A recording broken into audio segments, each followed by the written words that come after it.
Our next person is one of our fantastic neurodiversity leaders. This young person has taken on the role as CEO of the Young Neurodiversity Champions. So I'd love to welcome up Kartini Clarke. She is a 22-year-old. She is a law student at the University of Auckland, a union organiser, and an inspiration with her commitment and courage. Help me in welcoming Kartini to the stage.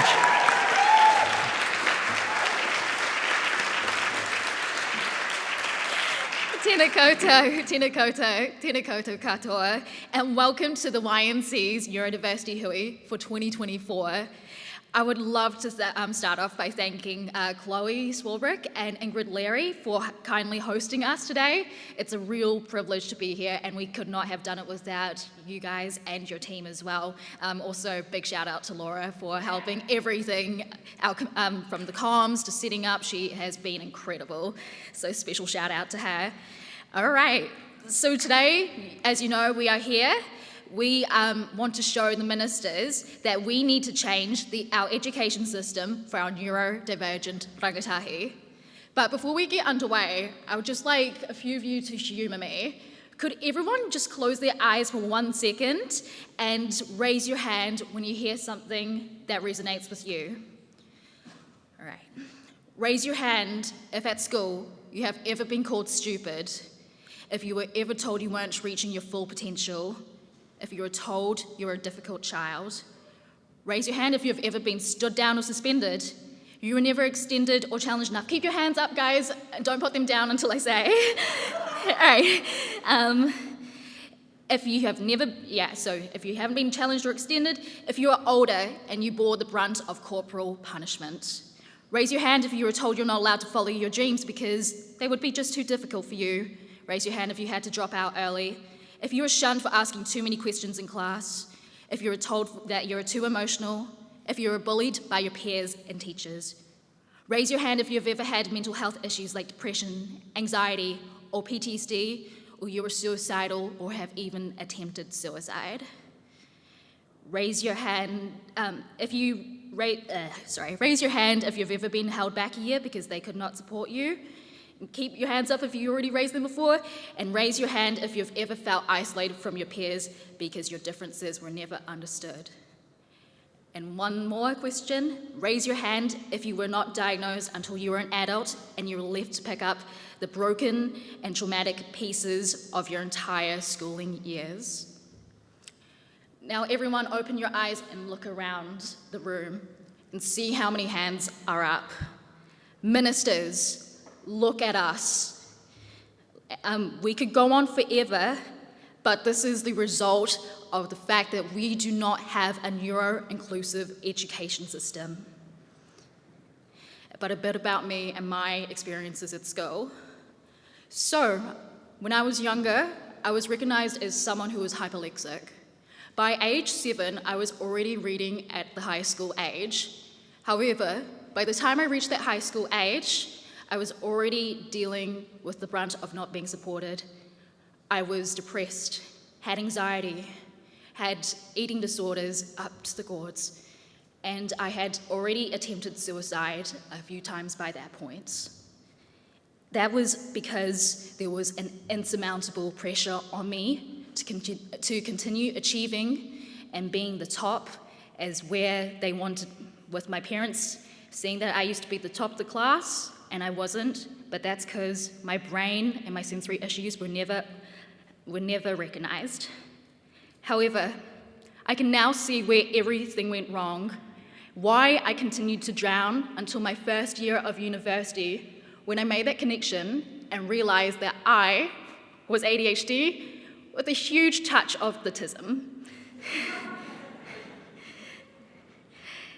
But I'm going to be honest, those 13 years were extremely traumatic, and the University of Auckland and the law school had started to help me heal and realise that I wasn't broken, I was just a little bit different, and they worked with me, and I am now thriving.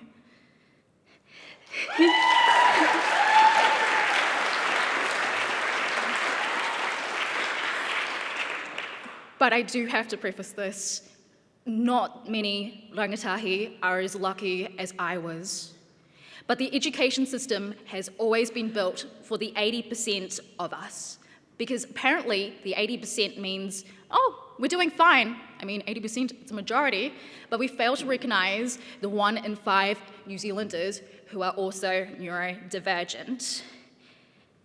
As our collective awareness grows of our understanding of neurodiversity, it has become blatantly obvious as to how much unsupported neurodiversity intersects within our society. We have abysmal youth suicide and crime rates. I grieve for the kids that the ministers want to send to boot camps.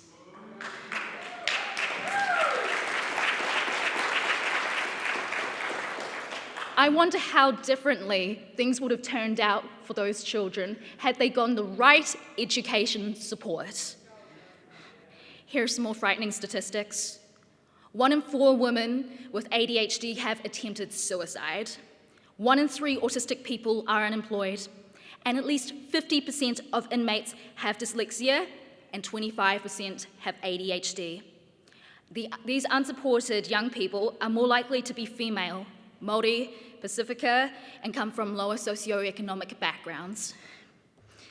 The Young Neurodiversity Champions are calling for a ministerial advisory group on neurodiversity with youth and peak body representation to guide the government's work on neurodiversity within education, as well as health, mental health, and all the other areas that intersect.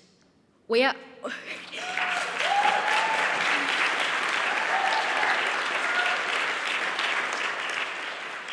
are also seeking government funding support for their work as a national youth-led organisation working to build public awareness of neurodiversity and supporting neurodivergent young people who are currently at significant risk of negative social outcomes, such as disengagement from education, underachievement, unemployment, and poor mental health and addiction.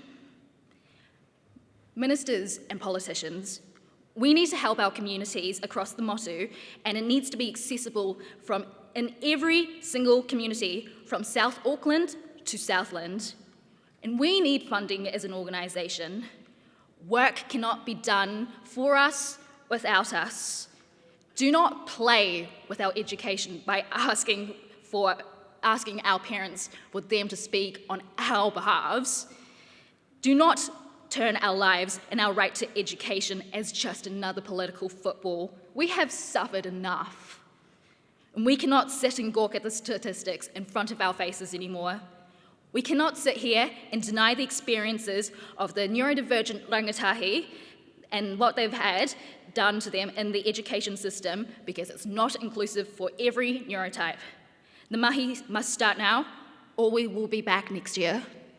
Kia ora and ka kite anō.